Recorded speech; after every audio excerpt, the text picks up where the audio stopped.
Hello बच्चों, welcome back to our classroom. तो बच्चों, we are studying about thermal properties of matter, that is chapter number 11 और हम इसमें पढ़ रहे हैं हीट ट्रांसफ़र। ठीक है, तो हम हीट ट्रांसफ़र के सेवरल मेथड्स के बारे में हम पढ़ रहे हैं। The first one is conduction, then convection and then radiation.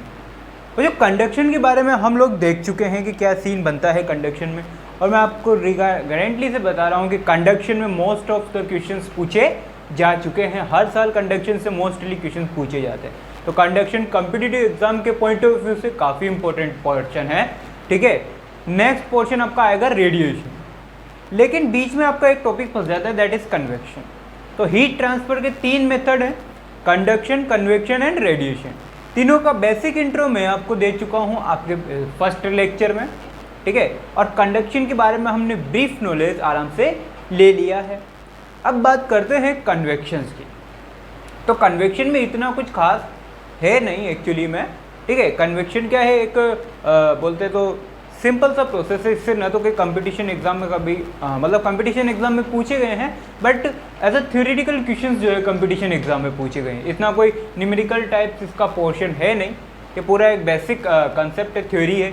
ये बिल्कुल आप पहले भी पढ़ चुके हो बच्चों। अगर बात की जाए 6th-7th स्टैंडर्ड की, तो 7th स्टैंडर्ड में आप इस लेक्चर को पढ़ चुके हैं।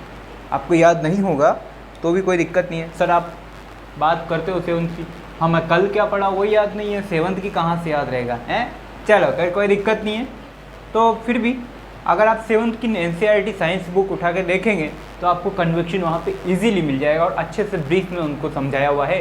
खैर कोई दिक्कत नहीं है, हम यहाँ पर उसे अच्छे से डील करेंगे। तो कन्वेक्शन से अगर बात करें एग्ज़ाम के पॉइंट ऑफ व्यू से, तो अभी तक इतना ज़्यादा कोई पोर्शन इसका आया नहीं है। ठीक है, 3 से 4 बार ही इसके कुछ क्वेश्चन पूछे गए हैं, वो भी थ्योरेटिकल। ठीक है, मान लो जब पेपर कोई हार्ड बनता है तो इस तरीके की, जैसे ये कन्वेक्शन एक सिंपल टॉपिक है तो कुछ सिंपल क्वेश्चंस यहाँ से उठा लिए जाते हैं, है ना। तो एम्स में ही पूछे गए हैं कन्वेक्शन से रिलेटेड सवाल, अभी तक कोई इंजीनियरिंग एग्जाम में नहीं पूछे गए हैं। तो बात करते हैं कन्वेक्शन की। तो वेरी वेलकम बच्चों, my name is Rahul Vishwakarma और आप देख रहे हैं छोटा सा प्यारा सा चैनल PI राहुल। तो बच्चों बात करते हैं कन्वेक्शन की। कन्वेक्शन है क्या भला? तो बच्चों कन्वेक्शन में अगर सिंपल सी डेफिनेशन की बात करूं तो ही मोड ऑफ हीट ट्रांसफर, अगर इसकी डेफिनेशन की बात करूं तो mode of heat transfer by migration of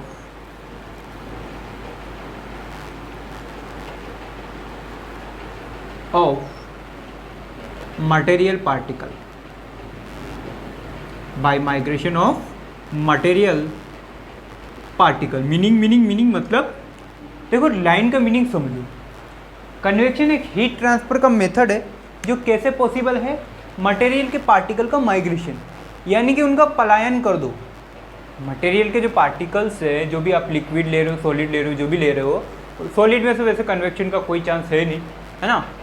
solid में कन्वेक्शन का चांस इसलिए नहीं है क्योंकि कहाँ से सॉलिड में इतनी ज़्यादा कन्वेक्शन की पॉसिबिलिटीज़ नहीं है। सबसे ज़्यादा पॉसिबिलिटीज़ है कन्वेक्शन की लिक्विड में, है ना। अब जब भी आप चाय का गर्म कप लेकर आते हो तो आपके उसमें से हीट निकल रही होती है, वो कन्वेक्शन है बच्चों। ठीक है, तो फ्लूइड वगैरह जो भी आप लेते हो तो वहाँ उस फ्लूइड के जो भी मटेरियल आप यूज़ कर रहे हो, फ्लूइड में लिक्विड ले रहे हो, वाटर ले रहे हो, ठीक है, एट्सेट्रा, तो जो भी आप मटेरियल यूज़ करो उसके पार्टिकल्स जो हैं वो एक पोजीशन से दूसरी पोजीशन पर पलायन कर रहे होते हैं। क्या कर रहे होते हैं? पलायन, यानी माइग्रेट हो रहे होते हैं, एक जगह से दूसरी जगह पे घूमने निकल रहे होते हैं। तो वो जो घूमने निकल रहे होते हैं, इस तरीके से उसमें हीट का ट्रांसफ़र होता है। कैसे पॉसिबल है वो सारी चीज़ देखते हैं। सपोज हम क्या करते बच्चों, सिंपल से, जब भी आपको सर्दियों में आपने देखा होगा कि नहाने की इच्छा नहीं होती है, फिर भी आपकी माताजी आपको ज़बरदस्ती नहलाना चाहती है। नहलाने के लिए आपको एक प्यारा सा लालच दिया जाता है, मासूम से बच्चे को लालच दिया जाता है कि आपके लिए क्या किया गया है, पानी गर्म किया गया है। अब आपके लिए क्या किया गया है, गर्म पानी किया गया है, तो नहा लीजिए। पानी गर्म करने के 2 तरीके हैं, जो सबसे मोस्टली यूज़ होता है वो इस तरीके से। गीजर वीजर हम लोग यूज़ नहीं करते, हम देसी आदमी हैं। ठीक है बच्चों, सर बस चलो। अब बच्चों होगा क्या कि जैसे ही आपने, अब जनरल एग्जांपल ले रहे हैं हम, किसी भी लिक्विड को, ये मान लो सबसे बढ़िया एग्जांपल लिक्विड का वाटर मान लेते हैं, ठीक है। और जो ये वाला मेथड कन्वेक्शन वाला फ्लूइड पर अप्लाई किया जाता है मोस्टली, किस पर? फ्लूइड पर। दैट मीन्स आप इसे गैसियस पे भी इस्तेमाल कर सकते हो, आप इसे लिक्विड पर भी इस्तेमाल कर सकते हो। हम यहाँ पर सबसे बड़े एग्जांपल किसका ले रहे हैं? लिक्विड का, और दैट इज हमारा क्या है? वाटर। हम यहाँ पर ये क्या ले रहे हैं? वाटर ले रहे हैं। अब मैंने इसको नीचे से हीटअप करना स्टार्ट किया, क्या पॉसिबिलिटीज़ है, क्या क्या हो सकता है? सिंपल काम होगा बच्चों कि यहाँ से हीट जाएगी और धीरे धीरे ये पानी गर्म होना स्टार्ट हो जाएगा। तो ये जो पानी गर्म होगा बच्चों, ये जो पानी गर्म होगा, ये किसके थ्रू हो रहा है? कन्वेक्शन के थ्रू। कैसे हो रहा है सर कन्वेक्शन के थ्रू? हम कैसे बात मान लें आपकी? अच्छा सुनना, मैं पानी को डायरेक्टली गर्म कर रहा हूँ या मेटल का कोई पोर्ट है जिसे मैं गर्म कर रहा हूँ? जादू क्वेश्चन सुनो बात। ये मेरा पानी इसमें भरा हुआ है, चलो मैं पानी को थोड़ा सा डिफरेंट कलर से बना देता हूँ तो कि आपको अच्छा लगेगा। ओहो हो, ये मेरा पानी, ओ पानी, ये पानी। अब ये क्या है बच्चों? मेटल का पॉट है, ठीक है, जिसमें भी आप पानी गर्म कर रहे हो। ये क्या है? मेटल का पॉट, मेटल पॉट। ओके। और अंदर क्या रखा हुआ है? वाटर। आपको किसको गर्म करना है? पॉट को या वाटर को? ऑब्वियसली बात है वाटर को गर्म करना चाहते हो, लेकिन वाटर को ऐसे तो नहीं कि डायरेक्ट लाके और गैस स्टोव पे रख दिया और वाटर गर्म हो गया। नहीं, आपको इस्तेमाल करना पड़ेगा, उसके लिए पोर्ट इस्तेमाल करना पड़ेगा। अब आपने जो पोर्ट इस्तेमाल किया है ये तो मेटल का है, तो आप डायरेक्टली किसे हीटअप कर रहे हो? पोर्ट को। पोर्ट से हीट कहाँ ट्रांसफ़र हो रही है? वाटर को।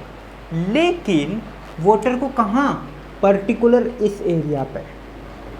वाटर को जो हीट ट्रांसफ़र हुई है पर्टिकुलर इस एरिया पे ट्रांसफ़र हुई है, बाकी मॉलिक्यूल्स पे कोई हीट नहीं दे रहे हो। तो अगर ज़्यादा से ज़्यादा देखा जाए तो आप हीट किसे दे रहे हो? इतना सा पोर्शन, वाटर का इतना सा पोर्शन है जिसे आप हीटअप कर रहे हो, ठीक है। अब सर पानी तो पूरा गर्म होता है, वो कैसे होता है वो देखते हैं। तो बच्चों होगा क्या कि जैसे ही आपने यहाँ के मॉलिक्यूल्स को गर्म करना स्टार्ट किया, ये जो मॉलिक्यूल्स है मान लो ये 3 मॉलिक्यूल है, अब इस मॉलिक्यूल को आपने गर्म करना स्टार्ट किया तो ऑब्वियसली बात है कि इसका क्या होगा? हीटअप होगा। मॉलिक्यूल क्या होगा? हीटअप होगा। हीटअप होगा तो इसका टेम्परेचर राइज होगा, मॉलिक्यूल का टेम्परेचर राइज होगा। अब बच्चों फ्लूइड की टेंडेंसी क्या होती है कि हीट करने के बाद ये क्या करता है? एक्सपेंड करता है अपने वॉल्यूम को, अपने वॉल्यूम के अकॉर्डिंग एक्सपेंड करता है। सो हीटअप करने से टेम्परेचर राइज होगा और इसका फ्लूइड का वॉल्यूम क्या हो जाएगा? एक्सपेंड होना स्टार्ट हो जाएगा। यानी कि वॉल्यूम क्या करेगा? इंक्रीज। वॉल्यूम क्या होने लग जाएगा? इंक्रीज होने लग जाएगा। अब इसका मास तो सेम है, तो वॉल्यूम इंक्रीज तो डेंसिटी डिक्रीज, रिजल्टेंटली डेंसिटी क्या हो जाएगी? डिक्रीज होने लग जाएगी। डेंसिटी क्या हो जाएगी? डिक्रीज होने लग जाएगी। क्यों? क्योंकि मास तो सेम है, अगर वॉल्यूम इंक्रीज हो रहा है तो ऑब्वियसली बात है फिर डेंसिटी डिक्रीज होने लगेगी। ये केस है। अब बच्चों इसका टेम्परेचर राइज हुआ और ये हीटअप हुआ, तो जैसे ही ये हीटअप हुआ ये मॉलिक्यूल हीटअप होके कहाँ भागेगा? ऊपर की तरफ भागने का ट्राई करेगा। ये मॉलिक्यूल हीटअप होके टेम्परेचर लेकर कहाँ भागेगा? ऊपर भागेगा। ये वाला मॉलिक्यूल भी हीटअप हुआ, टेम्परेचर लिया और टेम्परेचर लेके कहाँ भागने का ट्राई करेगा? ऊपर की तरफ। अब बच्चों सुनो, अब ये एक भरे हुए क्लासरूम है, टोटल 30 सीट से 30 स्टूडेंट्स बैठे हुए हैं, ऑल आर प्रेजेंट। तो सीट क्लासरूम क्या है? फुल्ली पैक, ठीक है। सडनली होता क्या है कि लास्ट बेंच वाला स्टूडेंट उठकर कहाँ आ जाता है? आगे आ जाता है। तो बच्चों जब आगे आ जाता है तो क्या जो लास्ट वाली सीट है वो खाली हो गई? सपोज इमेज करना कि जो लास्ट वाली बेंच का स्टूडेंट है वो उठकर आगे आ गया है क्लास में, तो जो लास्ट वाली बेंच है वो खाली हो गई, बिल्कुल खाली हो गई। यानी कि यहाँ पर इनकी पोजीशंस क्या हो जाएगी? भाई ये मॉलिक्यूल्स तो कहाँ पहुँच गए? हीटअप हो गए, यहाँ पहुँच गए। ये तीनों मॉलिक्यूल्स कहाँ पहुँच गए, हीटअप होकर यहाँ पहुँच गए। तो यहाँ पे क्या होगा, एक वॉल्यूम, एक वैक्यूम बन जाता है। यहाँ पे क्या हो जाता है, एक वैक्यूम क्रिएट हो जाता है। यहाँ पे क्या हो जाता है, एक वैक्यूम क्रिएट हो जाता है। ठीक है, अब इस वैक्यूम के बारे में बात करेंगे, पहले इसकी बात करते हैं। अब बच्चों मान लो कि ये मॉलिक्यूल 50 डिग्री सेल्सियस का, ये मॉलिक्यूल यहाँ से 50 डिग्री सेल्सियस का टेम्परेचर लेके ऊपर की तरफ भागे। यहाँ से कितना टेम्परेचर लिया इन्होंने, 50 डिग्री सेल्सियस। तो मुझे बताओ कि यहाँ पर पहुँचने के बाद भी इनका टेम्परेचर कांस्टेंट रहेगा या नहीं। तो बच्चों मैं राज की बात बता देता हूँ आपको कि इनका टेम्परेचर धीरे धीरे डिक्रीज़ होगा। जैसे ये ऊपर जाएंगे तो when molecules rises up,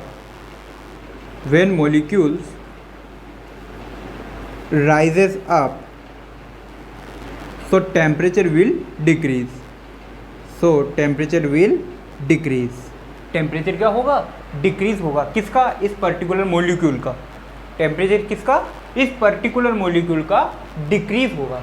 ऊपर तो पहुंच जाएगा लेकिन लेस टेम्परेचर के साथ में। किसके साथ में, लेस टेम्परेचर के साथ में। क्यों, क्योंकि जैसे ही ये ऊपर जाएगा, यहाँ पहुँचा, अगल बगल वाले मॉलिक्यूल से टकराया, इधर भी अगल बगल वाले मॉलिक्यूल से टकराया, थोड़ा और गया, अगल बगल वाले मॉलिक्यूल से टकराया। तो जैसे जैसे ऊपर जाता जाएगा वैसे वैसे अगल और बगल वाले मॉलिक्यूल से ये टकराता हुआ जाएगा। सुनो, जब बच्चा लास्ट बेंच से स्टार्टिंग में, मतलब स्टार्टिंग में आ रहा है, फ्रंट रो में आ रहा है, तो वो क्या करेगा, बच्चा शरारती है तो क्या करेगा, अगल बगल वाले बच्चे को परेशान करता हुआ आएगा। कभी इसका पेंसिल लगा दिया, कभी इसकी ये कर दिया, कभी उसके वो कर दिया, और कहाँ आएगा, मतलब सीधा नहीं आएगा। वो क्या करेगा, अगल बगल वाले बच्चों को, अगल बगल वाले मॉलिक्यूल्स को परेशान करता हुआ मेरे पास आएगा, मतलब फ्रंट में आएगा। वैक्यूम तो क्रिएट किया, हायर एनर्जी लेके चला था, लेकिन अगल बगल वाले बच्चों को परेशान करते हुए, उनको टेम्परेचर डिस्ट्रीब्यूट करते हुए आगे पहुंचा। तो ये ऊपर तो चला जाएगा, मॉलिक्यूल्स ने टेम्परेचर लिया, हीटअप हुआ, इंक्रीज टेम्परेचर के साथ में ऊपर की तरफ राइज अप हुआ, लेकिन ऊपर पहुंचते इसका टेम्परेचर डिक्रीज हो गया। मतलब जितने से यहाँ पहुँचा था, मान लो यहाँ से 50 डिग्री सेल्सियस टेम्परेचर लेके पहुँचा, तो यहाँ पहुँचते लगभग इसका टेम्परेचर कितना बचेगा, 10 डिग्री सेल्सियस। बाकी कहाँ गया, बाकी इधर उधर इसने जो है इधर अगल बगल वाले मॉलिक्यूल्स को ट्रांसफ़र कर दिया, है ना, ये चीज़ हो गया। अब बच्चों सर इस वैक्यूम का क्या होगा, भाई यहाँ पे वैक्यूम क्रिएट हो गया, ये मॉलिक्यूल्स मान लो ऊपर चले गए, तो यहाँ पे ये जो वैक्यूम हुआ, इस वैक्यूम का क्या होगा। तो बच्चों होगा क्या, देखना, पर्टिकुलर ये वाला हिस्सा क्या है, हॉट है। ये क्या है, हॉट है, मतलब यहाँ पे क्या है, हीट है। ये वैक्यूम जहाँ क्रिएट हुआ है वहाँ पे क्या है, वो एक हॉट सीट बन चुका है। वो क्या बन चुका है, एक हॉट सीट बन चुका है। और इसके अगल बगल वाला एरिया, मान लो ये वाला एरिया, ये क्या है, कूल एरिया है। ये क्या है, कूल एरिया। तो यहाँ का मॉलिक्यूल जैसे ही देखेगा कि हॉट सीट खाली है, ये इधर भाग जाएगा। ये मॉलिक्यूल्स ने देखा कि यहाँ पे वैक्यूम क्रिएट हुआ है, ये वैक्यूम क्रिएट हुआ है, तो ये मॉलिक्यूल्स कहाँ चला जाएगा, उस वैक्यूम में चला जाएगा। यानी वैक्यूम को वापस से क्या कर दिया, फिलअप कर दिया। फिलअप करने के बाद जैसे ही यहाँ आया, इसने टेम्परेचर लिया, ये भी कहाँ चला गया, ऊपर चला गया।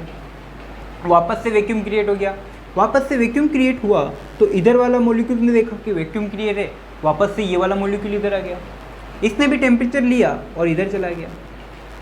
जैसे ही देखा कि यहाँ पर वापस से वैक्यूम क्रिएट है, यहाँ का मॉलिक्यूल भी यहाँ आ गया। तो इस तरीके से सारे मॉलिक्यूल्स आएंगे, टेम्परेचर लेंगे और ऊपर चले जाएंगे, और ऊपर वाले मॉलिक्यूल्स कहाँ आते जाएंगे, नीचे आते जाएंगे।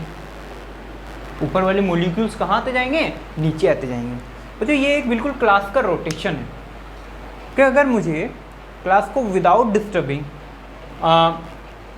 चेंज करना है, जो फ्रंट में बैठा है उसको लास्ट में पहुंचाना है, जो लास्ट में बैठा है उसको फ्रंट में लेके आना, तो मैं क्या करूँगा, एक बच्चे को लास्ट से उठाऊँगा, उसे यहाँ पे आगे लेके आऊँगा, अब फिर मैं क्या करूँगा, वो सबसे जो फ्रंट रो में बच्चा बैठा हुआ है उसे लास्ट पे बैठा दूंगा, फिर जहाँ वहाँ वैक्यूम क्रिएट होगा वहाँ पे लास्ट वाले बच्चे को बैठा दूंगा। इस तरीके से एक को उठाऊंगा, दूसरे को लेके जाऊंगा, वैक्यूम क्रिएट होगा, फिर उस वैक्यूम में दूसरे बच्चे को लाऊंगा तो हर एक जगह पे वैक्यूम क्रिएट होता जाएगा, बच्चा बैठता जाएगा। सिमिलरली यहाँ पे वैक्यूम क्रिएट होता जाएगा, मॉलिक्यूल्स आते जाएंगे, हीट लेते हुए जाएंगे, टेम्परेचर बढ़ेगा, वापस ऊपर चले जाएंगे। जो ऊपर वाले टेम्परेचर, जो जिनका टेम्परेचर कम है, जो मॉलिक्यूल्स का टेम्परेचर कम है, जो कूल प्लेसेस पर हैं, वो कूल प्लेसेस से कहाँ आएंगे, हॉट सीट की तरफ भागेंगे और टेम्परेचर लेंगे और ऊपर चले जाएंगे। जो कूल की तरफ से है वो वापस से कहाँ आएंगे, वैक्यूम पर आएंगे और टेम्परेचर लेंगे और हीट अप होके राइज अप हो जाएंगे। तो वो जो कन्वेक्शन में क्या है, कन्वेक्शन में इंडिविजुअली मॉलिक्यूल, कन्वेक्शन में individually molecules take heat, molecules क्या करते हैं, हीट लेते हैं and increase temperature of itself, खुद का टेम्परेचर बढ़ाएंगे, दूसरे के साथ में छेड़खानी नहीं करेंगे। Increase temperature itself and rises up, और क्या करेंगे, ऊपर की तरफ चलना स्टार्ट कर देंगे। अब मैं आपको एक चीज़ बताना चाहता हूँ कि कंडक्शन और कन्वेक्शन में सिमिलरिटीज है या डिफरेंस है, और वो है तो क्या है। तो वो जो कंडक्शन में क्या होता था, एक मॉलिक्यूल हीटअप हुआ, उसने अपनी एनर्जी बगल वाले मॉलिक्यूल्स को दी, बगल वाला मॉलिक्यूल्स हीटअप हुआ, उसने थोड़ी बहुत एनर्जी जितनी बची थी उतनी बगल वाले को दी, उसने कुछ एनर्जी हीट एब्जॉर्व करी और बगल वाले को दी। यानी कि कंडक्शन में मॉलिक्यूल अपनी जगह पे रहता था, मॉलिक्यूल्स अपनी जगह पे होता था और हीट को ट्रांसफ़र करता था। ठीक है, इस कन्वेक्शन में क्या है, कन्वेक्शन के केस में क्या है, मॉलिक्यूल में आपसी प्रेम नहीं है बच्चों, होता है ना आपसी प्रेम, वो आपसी प्रेम नहीं है। देखो कंडक्शन कन्वेक्शन को डिफरेंस एक बात समझ लेते हैं।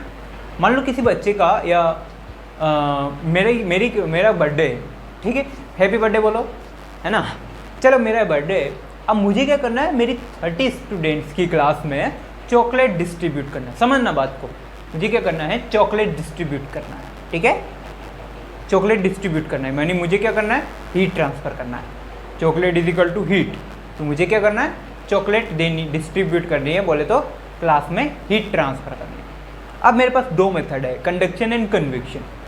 कंडक्शन में क्या होता है, अब मैं क्या करूँगा, जो सबसे फर्स्ट बच्चा है फ्रंट रो पर, जो सबसे पहला बच्चा बैठा हुआ है, मैं उसे पूरा चॉकलेट का बॉक्स दे देता हूँ। मैं उसे क्या करता हूँ, चॉकलेट का कंप्लीट बॉक्स दे देता हूँ।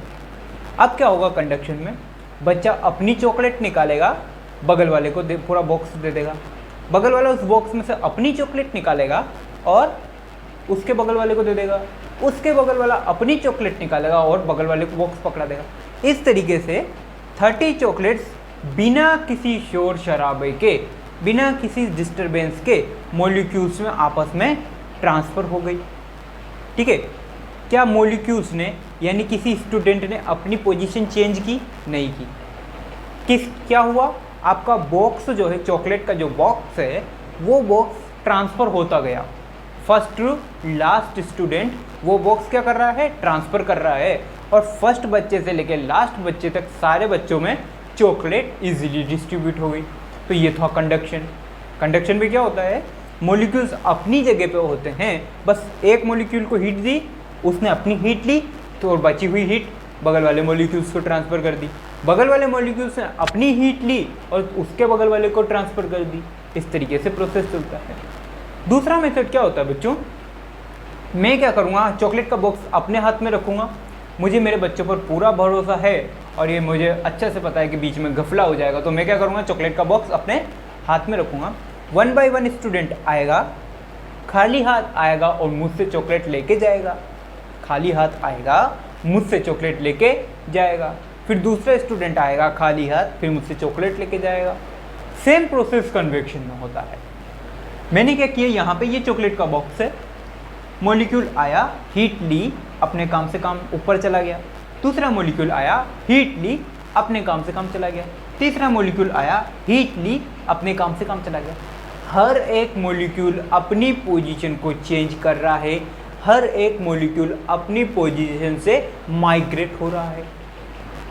आई बात समझ में? तो दैट इज द कन्वेक्शन। तो कंडक्शन और कन्वेक्शन में क्या डिफरेंस है कि कंडक्शन में हीट ट्रांसफर होती है without changing the position of molecule itself, and in the convection heat transfer due to migrate of material particle, यानी कि हीट ट्रांसफर होती है मॉलिक्यूल की पोजीशन चेंज करने से। यानी कि अगर कन्वेक्शन करना है तो आपको मॉलिक्यूल की पोजीशन चेंज करनी पड़ेगी, ठीक है। ये बात हुई नॉर्मल। तो बच्चे ये तो क्या है, नेचुरल तरीका है। ये तो क्या है, नेचुरल तरीका है। अब जो हमारे जो नेचर है, जो हमारी प्रकृति है, कुदरत है, ये कुदरत भी कन्वेक्शन करती है। कैसे? ये जो पूरी कुदरत चल रही है, आपकी नेचर चल रही है, ईश्वर का जो आपके ऊपर रहम कृपा बनी हुई है, ये सब किसके ऊपर बनी हुई है? कन्वेक्शन की। तो भगवान ने भी पहले कन्वेक्शन पढ़ा, उसके बाद आपके सृष्टि की रचना की। कैसे सर? सुनना बात को। मुझे होता क्या है कि हमारी अर्थ का मोस्टली जो पार्ट है ना, वो कितना है? सी है। वो क्या है? समुद्र। इसको थोड़ा सा प्यार से बनाते हैं तो ऐसा बनेगा। कैसा बनेगा? ऐसा बनेगा। कैसा बनेगा? मान लो समुद्र समुद्र समुद्र, पानी पानी रे, ये आपका समुद्र है। क्या है ये? समुद्र। सी एस ई ए, ऐसा होगा ना स्पेलिंग भाई सी की। चलो, और जो मेरी इंग्लिश क्या है, ऑक्सफोर्ड लेवल की है, तो आपको समझ में नहीं आएगी। तो ये आपका समुद्र है और एक आपकी लैंड है, ये आपका ज़मीनी, ठीक है। अब बच्चों होता क्या है क्लाइमेट में या एटमॉस्फेरिक लेयर्स में, होता क्या है सुनना। डे की बात करते हैं। किसकी बात करते हैं? डे की। डे में सूरज चाचू होते हैं। सूरज चाचू जागे, सूरज चाचू रेडिएशन करते हैं, हीट ट्रांसफर कर रहे हैं।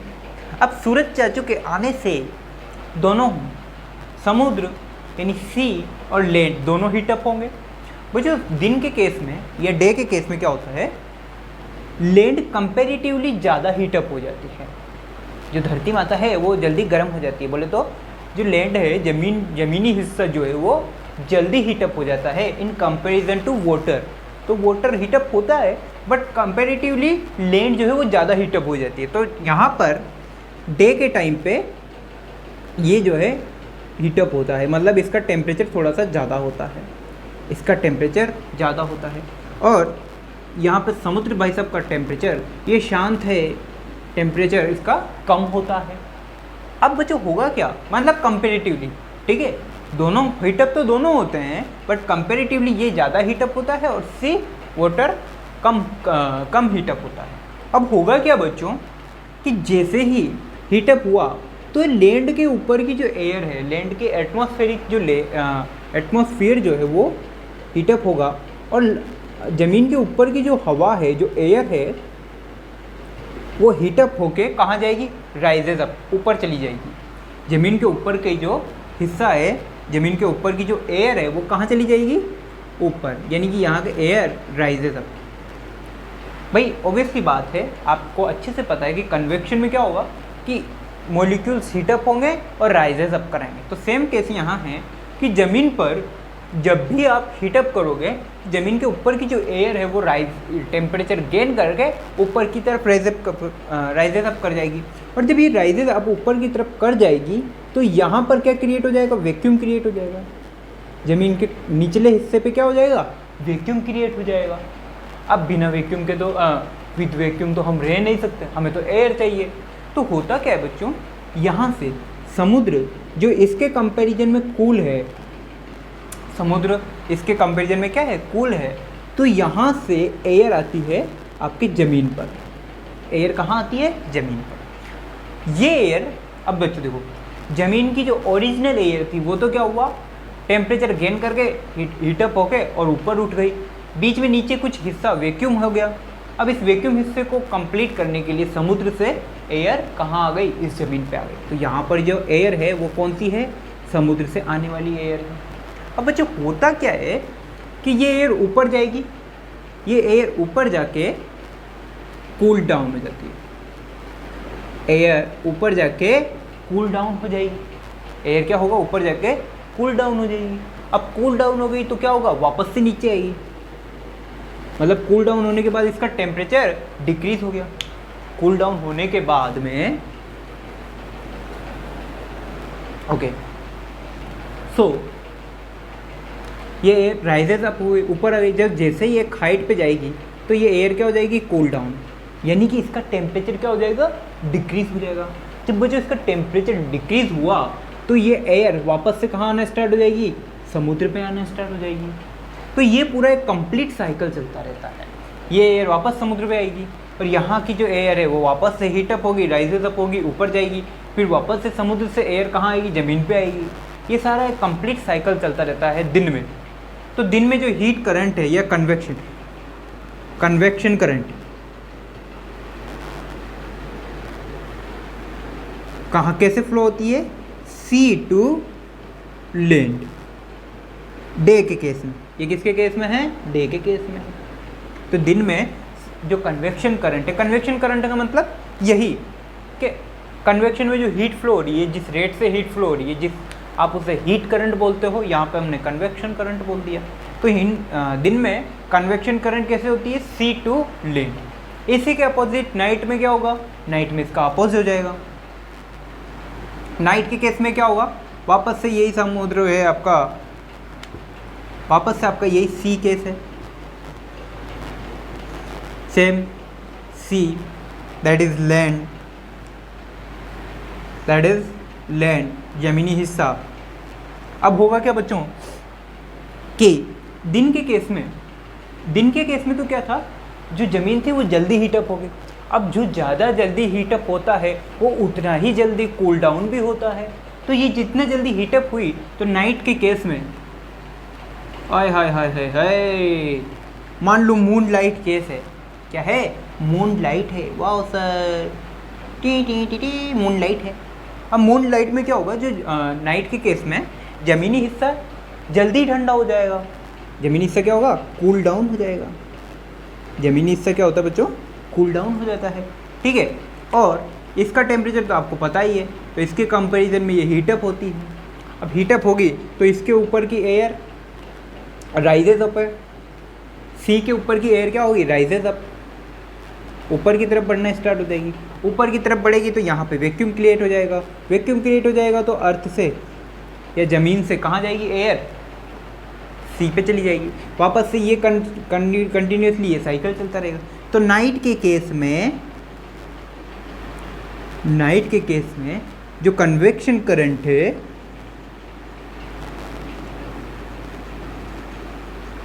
वो कैसे फ्लो होती है, लैंड टू सी, वो कैसे फ्लो होती है, लैंड टू सी। तो ये हमारा नेचुरल है, क्लाइमेट में किस तरीके से इफेक्ट होता है, ठीक है। आपने कभी देखा होगा कि जो शिप्स होते हैं वो 6-6 महीने तक ट्रेवलिंग करते हैं ना, शिप जो है वो कंटिन्यूसली 6 महीने तक तो 6 महीने तक आपने देखा होगा कैसे चलता है, 6 महीने तक वन वे रूट होता है और अगले 6 महीने तक वन वे रूट। ऐसा नहीं कि 4 दिन यूरोप टू हमें इंडिया चले गए, 4 दिन में वापस इंडिया टू यूरोप जा रहे हैं, ऐसा नहीं होता है। 6 महीनों तक वो कंटिन्यूसली मूवमेंट करते रहेंगे कि Europe to India, Europe to China जा रहे हैं, ठीक है। और 6 महीने बाद ही वो वापस रिटर्न होते हैं, उसका रीज़न यही होता है, ठीक है।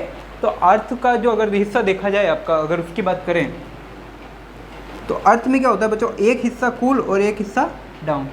तो कूल डाउन में होने में ये पूरा केस, यहाँ से कूल डाउन कन्वेक्शन करंट को चेंज होने में कितना टाइम लगा, 12 आवर का, 12-12 घंटे का दिन और रात है, तो 12 घंटे में इधर हुआ, 12 घंटे में ऐसा। अब पूरा एक देश ही चेंज हो गया, पूरा एक पोजीशन ही चेंज हो गई, है ना, यूरोप यहाँ, इंडिया यहाँ।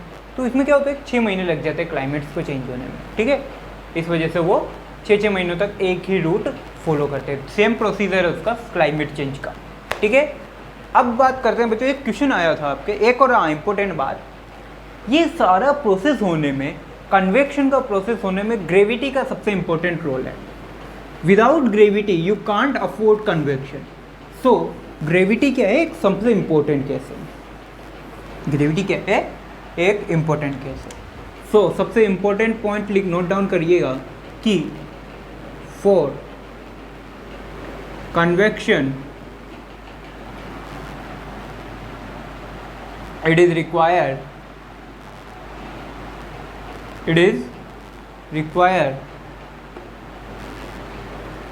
to presence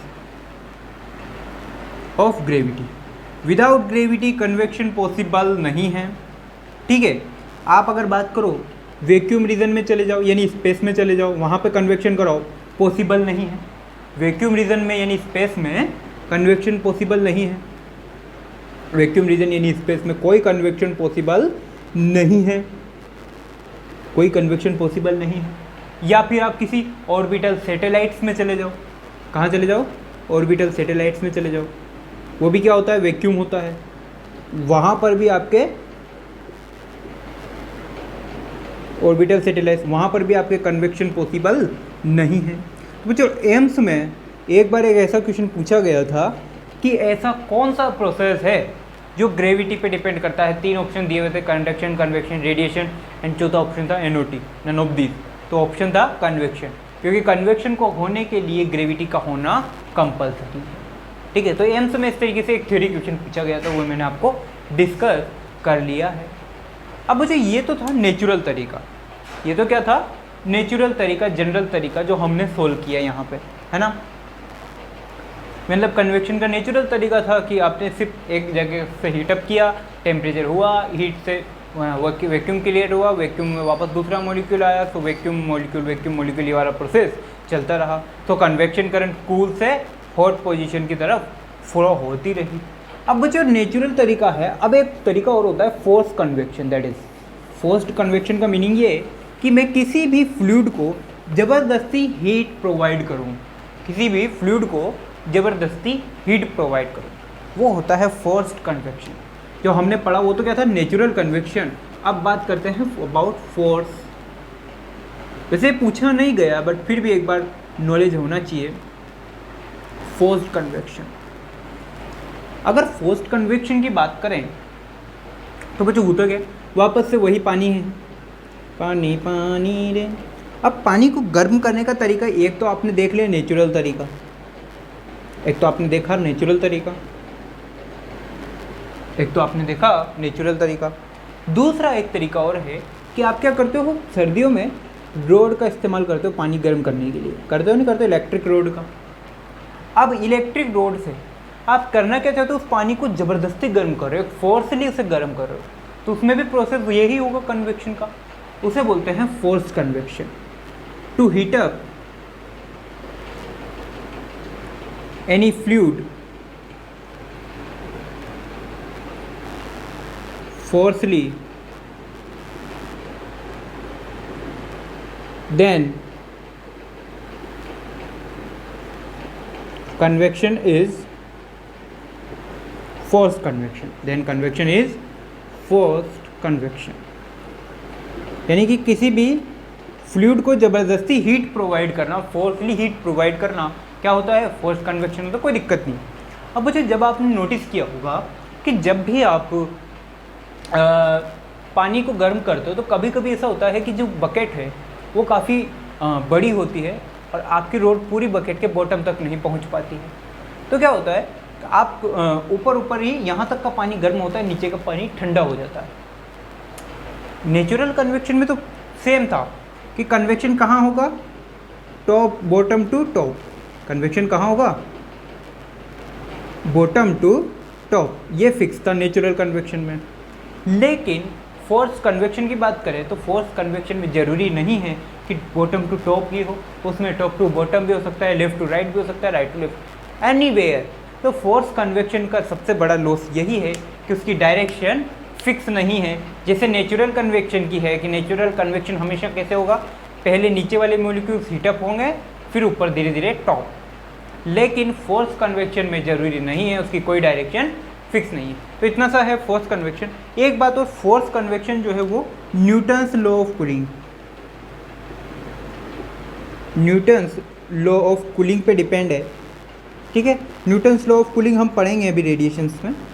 ठीक है, न्यूटन्स लॉ ऑफ कूलिंग क्या होता है उसके बारे में डीप में पढ़ेंगे, न्यूमेरिकल्स भी हैं, है ना, उस पर है. फिलहाल बात करते हैं फोर्स कन्वेक्शन. तो फोर्स कन्वेक्शन की कोई डायरेक्शन अभी अवेलेबल नहीं है. तो बच्चों आज का लेक्चर यही फिनिश करते हैं। ये इतना सा था कन्वेक्शन, है ना। कन्वेक्शन के ऊपर नोट्स आपको प्रोवाइड, अब ये आप चाहो तो इसमें से बना सकते हो, कोई दिक्कत नहीं है अपने अकॉर्डिंग। कन्वेक्शन में समझाने का इतना कोई था नहीं। यूट्यूब पर आपको हमारे लेक्चर्स के अलावा कन्वेक्शन को समझाते हुए कोई और लेक्चर नहीं मिलेगा, ठीक है। तो कन्वेक्शन में बहुत सारे टीचर्स ऐसे हैं जो पढ़ाते वक्त एनसीईआरटी से कन्वेक्शन को छोड़ देते हैं, ये मानते हुए कि क्वेश्चन नहीं आते, बट कभी कभी इसमें से क्वेश्चन बनते हैं। एम्स ने इसमें से 2 या 3 बार क्वेश्चन पूछे हुए, ठीक है। तो कन्वेक्शन से क्वेश्चंस बनते हैं, ऐसी बात नहीं है, बट कम बनते हैं, बट बनते जरूर हैं, ठीक है। तो आज की क्लास यहीं डिसमिस करते हैं। तब तक के लिए पढ़ते रहिए, पढ़ाते रहिए, और हम मिलेंगे हमारे next lecture that is depend on radiation, ठीक है। तो रेडिएशन स्टार्ट होने वाला है, तो कन्वेक्शन को आप लेक्चर को देखें अच्छे से, कंडक्शन को भी एक बार देख लें, हम पढ़ेंगे अब रेडिएशन। तब तक के लिए बाय। आज पढ़ते रहिए और पढ़ाते रहिए।